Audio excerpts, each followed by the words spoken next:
चलिए फ्रेंड्स, आज हम लोग बात करते हैं यूनिट एंड डायमेंशन के बारे में, यानी कि मात्रक और उसकी बीमाएँ। तो जैसा कि पिछले वीडियो में हम लोग पढ़े थे, राशि और राशियों को मापने के लिए हम लोग प्रयोग करते हैं मात्रक का। तो राशि क्या होता है? जिसे हम लोग माप सकें, वह क्या कहलाता है? राशि कहलाता है। और जिसके द्वारा उसे मापा जाता है उसे हम लोग क्या कहते हैं? मात्रक। यानी राशियों को कैसे मापते हैं? मात्रक की मदद से। तो उन्हीं राशियों के जो बीमाएँ होती है और उनके मात्रक होते हैं, उसके बारे में हम लोग आज समझेंगे। तो जैसा कि पिछली वीडियो में पढ़े थे, राशियाँ दो प्रकार की पढ़े थे। एक तो सदिश और अदिश, दिशा के आधार पर, जिसमें दिशा होगी उसे सदिश कहेंगे और जिसमें दिशा नहीं होगी उसे अदिश कहेंगे। और एक जो हम लोग निर्भरता के आधार पर, यानी कि कौन सी राशि किस पर निर्भर करती है। अगर कोई राशि किसी दूसरी राशि पर निर्भर नहीं करती है तो वह स्वतंत्र कहलाती है और उसे हम लोग मूल राशि या आधारी राशि कहते हैं। और अगर कोई राशि मूल राशि या फिर आधारी राशि पर निर्भर करती है तो उसे हम लोग कहते हैं व्युत्पन्न राशि। तो ये तो हो गई राशि की बात। अब हम लोग बात करते हैं कि ये जो मूल राशि है, तो कुल मूल राशियों की संख्या कितनी है? 7। कितने मूल राशि हैं? 7। और उन्हीं 7 मूल राशि के मात्रक भी 7 मूल मात्रक होंगे।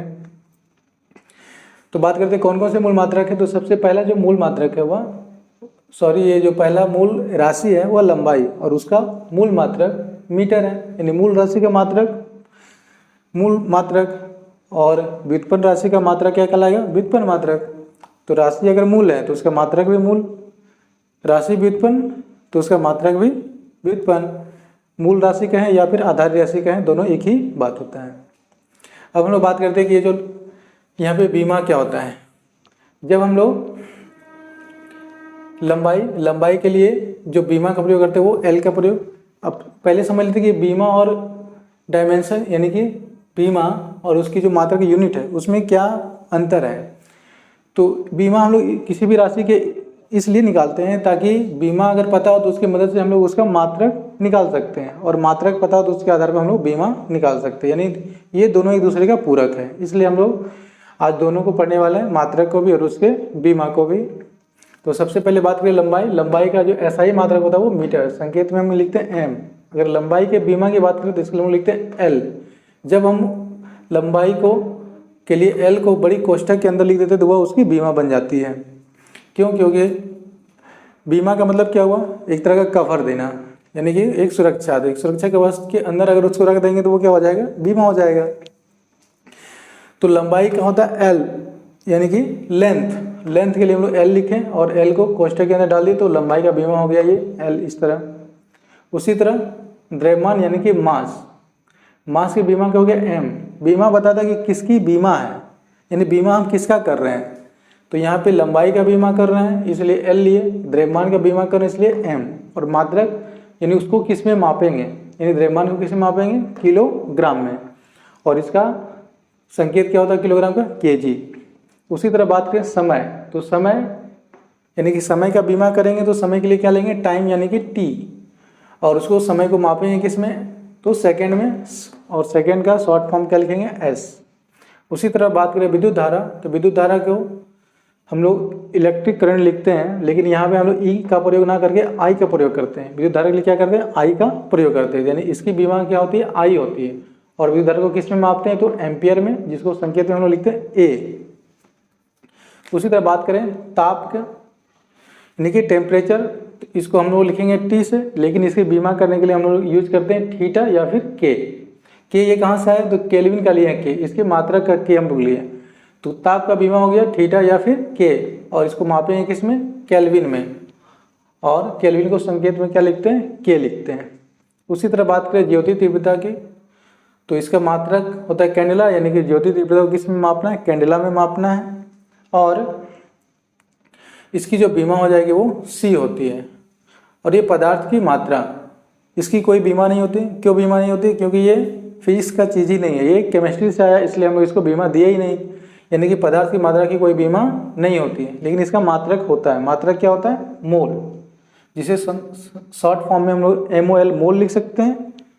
इसके पूरा नाम की बात करें तो MOLE होता है, इसका शॉर्ट फॉर्म बना के मोल लिख सकते हैं, या फिर उसके लिए सिर्फ एन का भी प्रयोग करते हैं, यानी कि मोल का संकेत होगा मोल या एन। अब बात करते हैं विभिन्न ये जो आधारी राशि, इसकी मदद से कई तरह के व्युत्पन्न राशियाँ बना सकते हैं और उन राशियों के बीमाओं के बारे में बात करती है। उसकी बीमा कैसे निकालेगी? तो किसी भी राशि की बीमा निकालने के लिए हमें उसका फॉर्मूला पता होता है, पता करना पड़ता है पहले। तो चूँकि ये बीमा के जो चैप्टर है ये हमारा फिजिक्स का पहला ही चैप्टर हो जाता है और इसमें लगभग जितने भी आगे हम लोग फिजिक्स के बारे में पढ़ेंगे उनमें जितनी भी राशियाँ आएंगी उनका सभी का समीकरण यही मिल जाता है। तो इसमें बहुत का फॉर्मूला भी पता होगा और बहुत का नहीं भी पता होगा, तो कोई बात नहीं, जैसे जैसे हम लोग फिजिक्स में आगे बढ़ते जाएंगे तो उन सारे फॉर्मूलों को पता होते जाएगा और उसका बीमा निकाल सकते हैं। तो यहाँ पे हम लोग फॉर्मूला नहीं बल्कि सिर्फ बीमा निकालने का तरीका सीखेंगे। अब बात करें हम लोग क्षेत्रफल का, कि क्षेत्रफल का बीमा कैसे निकालते हैं। तो क्षेत्रफल का फॉर्मूला तो ये जनरली पढ़े ही होंगे, लंबाई गुना चौड़ाई। क्षेत्रफल का फॉर्मूला क्या होता है? क्षेत्रफल का फॉर्मूला होता है लंबाई गुना चौड़ाई। तो चूँकि लंबाई को हम लोग किस में मापेंगे? लंबाई को भी मापेंगे मीटर में और चौड़ाई को भी मापेंगे किस में? मीटर में, यानी कि ये दोनों ही तरह का क्या लंबाई है। तो लंबाई के लिए हम लोग जो बीमा अगर लिखते हैं तो बीमा लिखेंगे तो लंबाई के लिए हम क्या यूज करते हैं? एल। क्या होगा? एल। और चौड़ाई भी तो एक तरह का लंबाई, यानी कि उसको ये भी एक लंबाई में ही मापेंगे, तो वह भी क्या हो गया? एल। यानी कि एल गुना एल करेंगे तो क्या हो जाएगा? L square. और बीमा ये कब बनेगा? जब इसमें हम लोग डाल देंगे बड़ी कोष्ठक यानी कि बड़ी ब्रैकेट, ये तो उसकी बीमा हो गई। अब इसके मात्रक की बात करें तो मात्रक क्या होता है? लंबाई को भी मापेंगे मीटर में और चौड़ाई को मापेंगे किस में? मीटर में। तो मीटर गुना मीटर क्या हो गया? Metre square. तो ये बीमा हो गई और ये मीटर स्क्वायर क्या हो गई? उसकी चौड़ाई हो गई, उसकी मात्रक हो गई। इसी तरह बात करें आयतन का, कि आयतन का हम लोग बीमा कैसे निकालेंगे, मात्रक कैसे निकालेंगे। तो आयतन का पहले फॉर्मूला पता करते हैं। आयतन का फॉर्मूला क्या होता है? आयतन का मतलब है इकाई। आयतन का जो फॉर्मूला हम लोग यूज करते हैं इसमें सिर्फ यूज करते हैं क्या? लंबाई गुना चौड़ाई गुना ऊंचाई। यानी किसी भी वस्तु का जब आयतन निकालते हैं तो उसके आधार का जो क्षेत्रफल रहता है उसमें हम लोग ऊंचाई से गुना कर देते हैं, तो वह क्या निकल जाता है? उसका आयतन निकल जाता है। तो आधार का क्षेत्रफल जनरली हम लोग मानेंगे लंबाई गुना चौड़ाई और इसमें क्या गुना करेंगे? ऊंचाई। तो इसकी आयतन का फॉर्मूला होगा लंबाई गुना चौड़ाई गुना ऊंचाई। तो इसके आधार पे हम लोग पहले निकालते हैं मात्रक। पहले क्या निकाल लेते हैं? इसका मात्रक निकालते हैं। तो मात्रक लंबाई को किस में मापेंगे? मीटर में। चौड़ाई को भी किस में मापेंगे? मीटर में ही मापेंगे और ऊंचाई को भी मापेंगे मीटर में। तो मीटर गुना मीटर क्या हो जाएगा? Metre cube. और मीटर जो है वो किसके लिए? बीमा का मीटर ये लंबाई के लिए, और लंबाई का बीमा हम लोग क्या यूज करते हैं? एल। तो इसकी बीमा हो जाएगी एल और पावर कितना? 3। और जब इसको बड़ी कोष्ठक के अंदर डाल देंगे तो वह उसकी बीमा बन जाएगी। तो इस तरह इसका बीमा निकालते हैं। अब बात करें घनत्व का। घनत्व का बीमा कैसे निकालेंगे? तो सबसे पहले पता करना होगा घनत्व का फॉर्मूला क्या होता है। घनत्व का फॉर्मूला होता है इकाई आयतन में द्रव्यमान, यानी किसी भी वस्तु के जो इकाई आयतन है उसका कितना द्रव्यमान है वही कहलाएगा उसका आयतन, उसका घनत्व कहलाएगा। यानी उस घनत्व क्या है? तो मास पर वॉल्यूम, यानी कि इकाई वॉल्यूम में, इकाई आयतन में कितना मास यानी कितना द्रव्यमान है उसे हम लोग कहेंगे घनत्व। तो घनत्व का फॉर्मूला हो जाता है द्रव्यमान बटा आयतन। द्रव्यमान बटा आयतन। तो द्रव्यमान को किस में मापेंगे? द्रव्यमान को किस में मापेंगे? किलोग्राम में। संकेत में क्या लिखते हैं? kg। और आयतन को किस में मापे थे अभी? आयतन का भी जस्ट निकालें मीटर क्यूब, तो इसका क्या हो जाएगा? Metre cube. अब बात करें इसकी बीमा कैसे लिखेंगे? ये तो इसका मात्रक हो गया। अब बीमा की बात करें तो kg किलोग्राम है और किलोग्राम किसके लिए आया? द्रव्यमान के लिए। और द्रव्यमान का बीमा हम लोग क्या लेते हैं? m। तो इसका हो जाएगा m। अब बटा मीटर क्यू, यानी कि ये क्या है? एक तरह का आयतन का फॉर्मूला। आयतन के लिए बीमा हम लोग क्या यूज किए थे? L Q. तो इसका बीमा हो गया एल क्यू। अब इसको जब भी हम लोग बीमा लिखते हैं तो किसी को भी बटा में नहीं रखते हैं, उसे क्या करते हैं? ऊपर ले आते हैं। तो ये गणित का नियम है कि जब कोई संख्या घात के रूप में नीचे लिखा हो और उसे जब ऊपर लाते हैं तो उसका जो घात है वह पॉजिटिव से निगेटिव हो जाता है और निगेटिव से पॉजिटिव। अगर निगेटिव में रहेगा तो पॉजिटिव हो जाएगा और पॉजिटिव रहेगा तो निगेटिव। तो यहाँ पे देख रहे हैं एल पर पावर 3 है, एल को ऊपर ले जाएंगे तो एल पर पावर 3 पॉजिटिव में है, तो इसको ऊपर ले जाएंगे तो क्या होगा? निगेटिव में। तो इसको लिख सकते हैं एम और एल पर पावर यहाँ +3 था तो यहाँ हो जाएगा -3। ये कहलाएगी इसकी बीमा, जब इसको हम लोग बड़ी कोष्ठक के अंदर लिख देंगे। तो ये हो गया हमारा घनत्व का बीमा। अब बात करते हैं चाल या बेग कि मात्रक और बीमा क्या होगी। तो सबसे पहले बात करें चाल या मात्रक क्या होता है। दोनों का जो मात्रक और बीमा दोनों समान होगा, इसीलिए उसको एक साथ ले रहे हैं। चाल किसको कहते हैं? चाल कहते हैं कि इकाई समय में तय की गई दूरी, यानी इकाई समय में कितना दूरी तय करते हैं वही हमारा चाल कहलाता है। यानी पर सेकेंड हम लोग कितना दूरी चलेंगे वह क्या कहलाएगा? चाल। और बेग भी क्या कहता है? इकाई समय में तय किया गया विस्थापन, यानी इकाई समय में कितना विस्थापन हो रहा है। अब दूरी और विस्थापन दोनों को किसमें मापेंगे? मीटर में ही। तो इसकी बात करें हम लोग चाल या बेग का जो मात्रक होगा और इसका बीमा, तो चाल या मात्रक को लिख सकते हैं दूरी। क्या लिख सकते हैं? दूरी। अब बटा में समय, यानी कि इकाई समय में कितना दूरी तय करते हैं। क्योंकि चाल हम लोग किसको कहते हैं कि इकाई समय में चली गई दूरी हमारा चाल कहलाता है, और इकाई समय में तय की गई विस्थापन को हम लोग बेग कहते हैं। और चाहे ये दूरी हो या विस्थापन भी तो एक प्रकार का दूरी है। तो चाल या बेग का जो फॉर्मूला हो जाएगा क्या? दूरी बटा समय। और दूरी को किस में मापेंगे? दूरी क्या है? दूरी का मतलब हो गया कि बोल सकते हैं एक स्थान से दूसरे स्थान के बीच की दूरी, तो वो भी एक तरह का लंबाई है। और लंबाई को हम लोग किस में मापते हैं? लंबाई को मापते हैं मीटर में। तो दूरी को किस में मापेंगे? मीटर में मापेंगे। मीटर के लिए संकेत क्या लिखेंगे? Small m। और समय को किस में मापते हैं? सेकेंड में। तो इसका जो मात्रक हो जाएगा हमारा मीटर प्रति सेकेंड। इसको इस तरह भी लिख सकते हैं मीटर, और यहाँ सेकेंड पर पावर कुछ नहीं है तो माइनस ये प्लस एक रहता है। किसी भी संख्या पे पावर अगर कुछ नहीं है तो एक माना जाता है, और ये पॉजिटिव में ऊपर ले जाएंगे नेगेटिव हुआ तो मीटर पर सेकेंड ऐसे भी लिख सकते हैं। यानी कि चाल या बेग का जो मात्रक हो गया मीटर पर सेकेंड। और इसके बीमा की बात करें तो मीटर, ये जो मीटर आया वो किसके लिए आया? लंबाई के लिए। लंबाई की बीमा क्या है? एल है। एल लिख सकते हैं एल। और ये सेकेंड किसके लिए आया? तो समय के लिए आया, समय के लिए आया। और समय की बीमा क्या है? टी। तो टी और पावर इस पर कितना था? -1, तो -1। तो क्या अभी ये बीमा हो गई? नहीं। जब तक हम इसको कोष्ठक में नहीं डालेंगे तब तक वो उसकी बीमा नहीं कहलाएगी। तो इस तरह से चाल या बेग का मात्रक हो गया मीटर पर सेकेंड और बीमा हो गया एल टी पर पावर -1। इसी तरह बात करें त्वरण की बात करें तो त्वरण का सबसे पहले समझते हैं कि क्या होता है त्वरण। त्वरण होता है वेग में परिवर्तन की दर, यानी किसी की चाल में अचानक वृद्धि या अचानक कमी को हम लोग कहते हैं त्वरण। जैसे हम लोग बाइक चलाते हैं क्या करते हैं? जब जल्दी जाना हो तो एक्सीलेटर देते हैं, यानी कि उससे क्या होता है? चाल अचानक बढ़ जाती है, तो हम लोग कहते हैं उसमें त्वरण आ गई है। और जब कोई सामने आ जाए तो फटाक से ब्रेक मारते हैं, तो उस कंडीशन में क्या होता है? चाल अचानक धीमा हो जाता है, तो उस कंडीशन में भी त्वरण होता है। यानी कि त्वरण में चाल अचानक बढ़ती भी है और घटती है। इसका मतलब ये होगा कि त्वरण पॉजिटिव भी होता है और नेगेटिव भी होता है। तो इसके आधार पर अगर त्वरण के फॉर्मूला की बात करें तो त्वरण का फॉर्मूला होता है वेग बटा समय। वेग बटा समय, वेग या चाल भी बोल सकते हैं, चाल बटा समय होता है। यानी कि वेग में कितना परिवर्तन हुआ और उस परिवर्तन को होने में कितना समय लगा। तो वेग में परिवर्तन को भी तो वेग ही बोलेंगे, और समय के साथ परिवर्तन कर रहे हैं तो बस भाग क्या दे दिए? समय से। यानी कि त्वरण का फॉर्मूला हो गया वेग बटा समय। वेग बटा समय। तो इस आधार पे हम लोग इसका जब मात्रक निकालेंगे तो देखिए कैसे निकालेंगे। वेग का भी मात्रक निकाल लिए, क्या होता है? मीटर पर सेकेंड।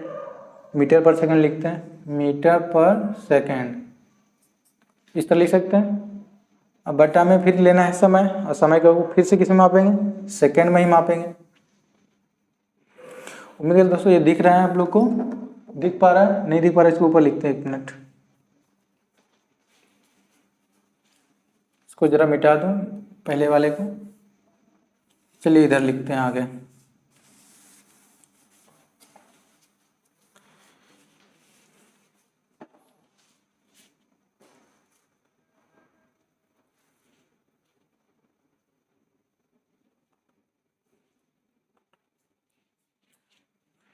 यहाँ पे देखते हैं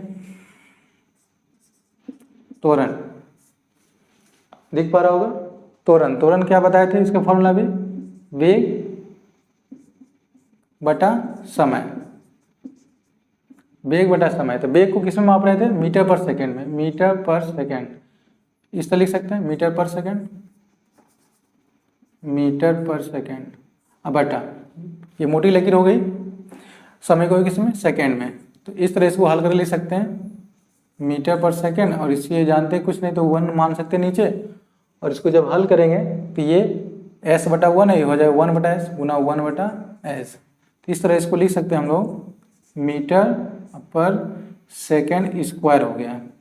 इसको जब ऊपर ले जाएंगे तो लिखेंगे मीटर और सेकेंड पर पावर -2, +2 नीचे है तो ऊपर जाएगा होगा -2 हो जाता है।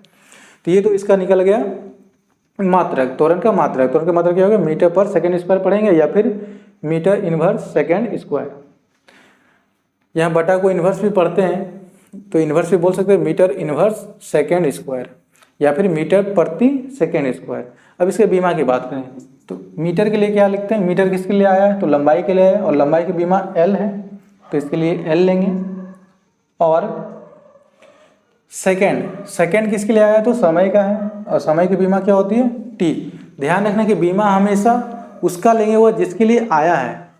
तो समय यहाँ जो सेकेंड आया वो समय के लिए आया, और समय की हम लोग यहाँ बीमा क्या होता है? T होता है। तो यहाँ पे लिखेंगे T, और पावर कितना? -2।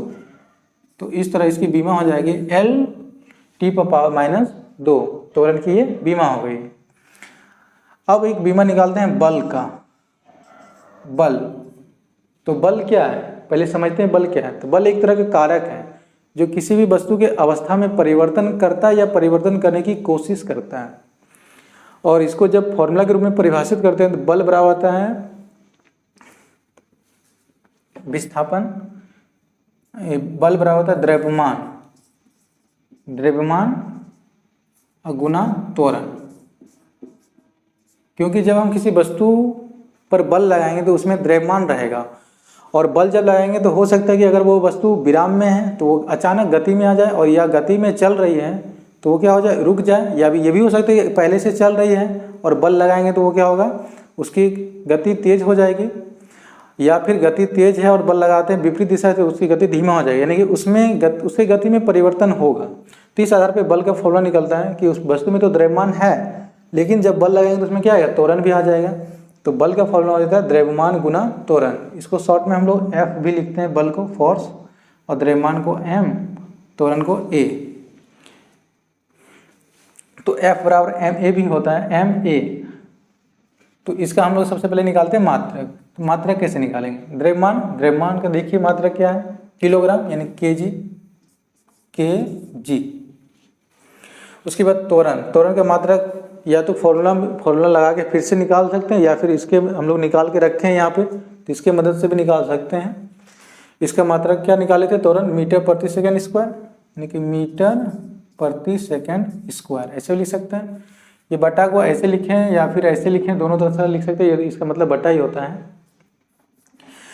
तो इसके बाद इसको जब हल करेंगे तो ये पावर नीचे +2 तो ऊपर ले जाएंगे -2 हो जाएगा, यानी kg मीटर सेकेंड पर पावर -2। तो ये हमारा इसका हो गया क्या? बल का मात्रक। और बल का मात्रक हो गया। अब इसके बीमा की बात करें, नीचे दिख रहा होगा, बीमा की बात करें तो बीमा किलोग्राम, किलोग्राम किसके लिए आता है? तो द्रव्यमान के लिए। द्रव्यमान का बीमा क्या है? m लिखेंगे। उसके बाद क्या है? m यानी कि मीटर, मीटर किसके लिए आया? तो लंबाई के लिए, और लंबाई की बीमा क्या? L है, L लिखेंगे। उसके बाद समय है, यानी कि S है, S यानी कि सेकेंड, और सेकेंड किसके लिए आता है? समय, और समय की बीमा क्या है? T, तो T लिखेंगे। और इस पर पावर कितना? -2, तो इसकी बीमा हो गई mL T पर पावर -2। तो ये इसकी बीमा हो गई बल का। अब उसी तरह बात करें संवेग का, संवेग की बीमा क्या होगी? तो संवेग का फॉर्मूला समझते पहले। संवेग का फॉर्मूला होता है द्रव्यमान गुना वेग, द्रव्यमान गुना वेग, द्रव्यमान गुना वेग। तो इसका जब मात्रक हम लोग निकालेंगे तो द्रव्यमान का मात्रक क्या होता है? किलोग्राम, यानी कि kg।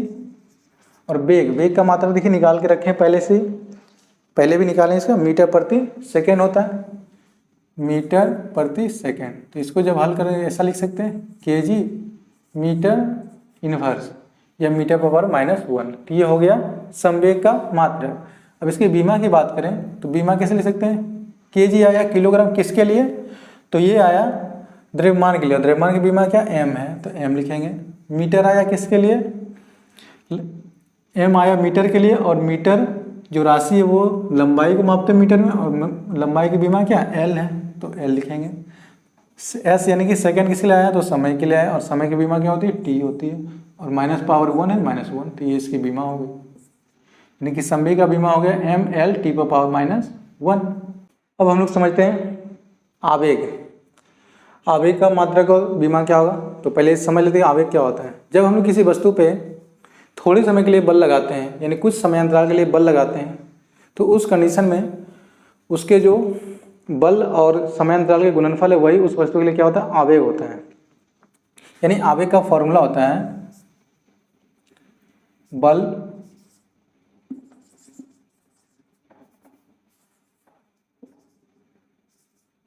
गुना समय। तो इस आधार पर निकालेंगे बल का मात्रक क्या निकाल के रखें, पहले बल का मात्रक क्या निकालें, किलोग्राम मीटर पर सेकेंड स्क्वायर, किलोग्राम मीटर पर सेकेंड स्क्वायर को सेकेंड पावर -2 और गुना सेकेंड, ये एस है, गुना सेकेंड के लिए एस यानी कि समय। अब यहाँ पे ध्यान देना कि गणित का फॉर्मूला यूज कर रहे हैं कि घात का फॉर्मूला होता है कि जब कोई समान राशि गुना में रहता है तो उनके पावर गुना में क्या होते हैं, जुड़ जाते हैं। तो इस आधार पे यहाँ भी सेकंड और यहाँ सेकंड दोनों समान राशि है, गुना है और पावर जुटेगा। इसका पावर -1 है, इसका पावर कुछ नहीं तो क्या है 1 है, इसका पावर -1 है, इसका पावर 1 है।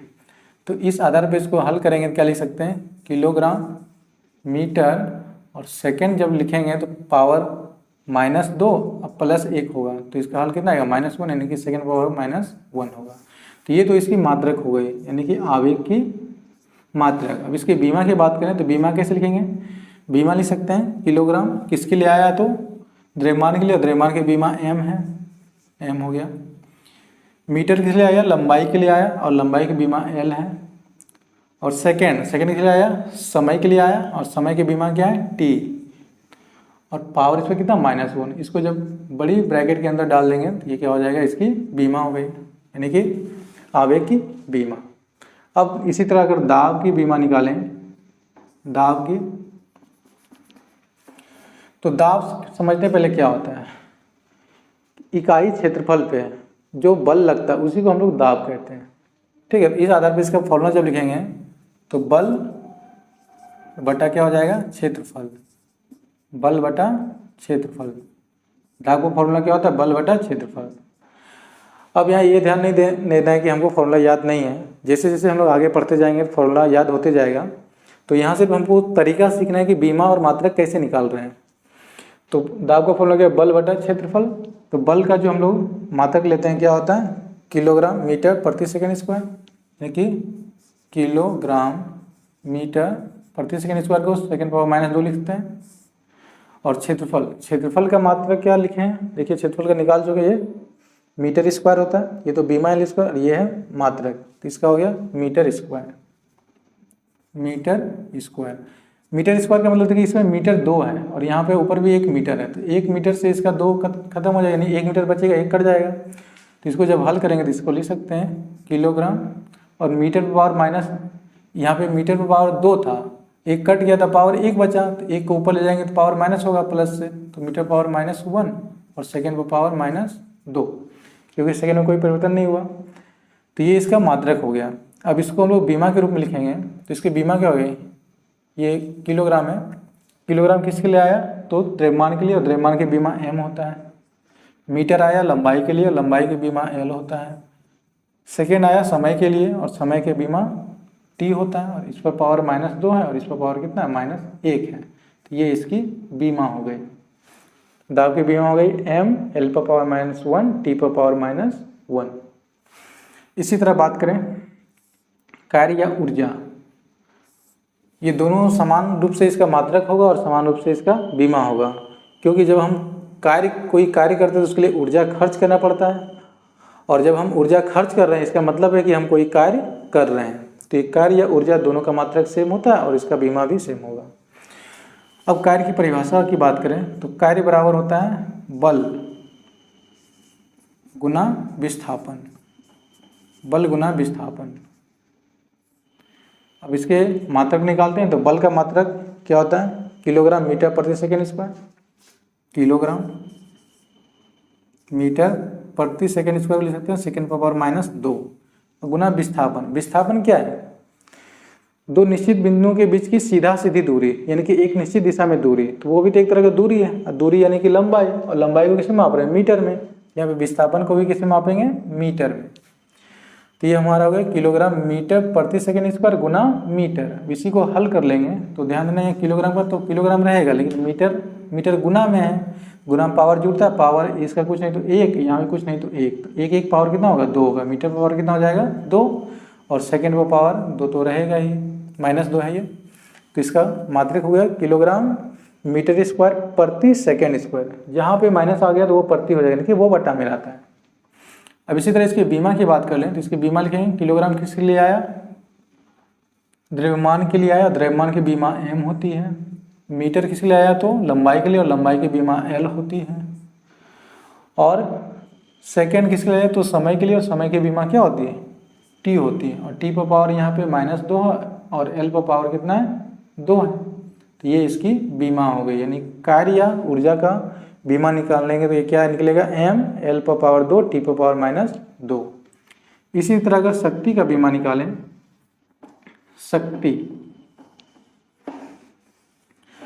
तो शक्ति का जो बीमा निकालते हैं तो समझते हैं पहले शक्ति क्या होता है। शक्ति यानी कि पावर, किसके पास कितना पावर है, तो इसकी तुलना हम लोग कैसे करेंगे, यानी कि वो कितने समय में कितना काम कर रहा है, इसके आधार पे हम लोग उसकी क्षमता की बात करते हैं। अगर कोई 1 घंटे में 100 ईंट लेके जा रहा है और कोई आधा घंटा में ही 100 ईंट लेके जा रहा है, तो इसका मतलब है जो कम समय में ज़्यादा काम कर रहा है उसकी क्षमता ज़्यादा है।